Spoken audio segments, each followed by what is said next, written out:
Hello guys, welcome to another tutorial. In this tutorial, I'm going to show you how you can turn these headings on or off in Microsoft Excel, right? This heading A, B, C, D, or 1, 2, 3, 4, 5.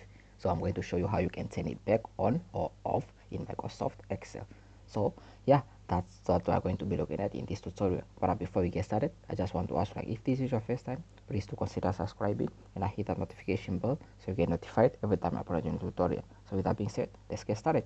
Now as you can see, I already have my Microsoft Excel open up here, right? So to turn these headings bar on or off, all you can do is just click on view, open up your view tab right here. So now once you look here, you have these headings right here. So if it's on and you want to turn it back off, just unmark this, and then as you can see, you have turned those off, your headings off.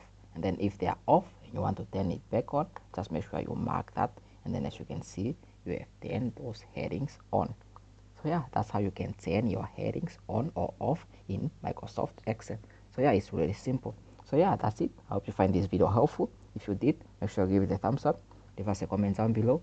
If this was your first time, please do consider subscribing and hit that notification bell so you get notified every time I upload a new tutorial. So with that being said, that's it for this tutorial. I'll see you guys in the next one.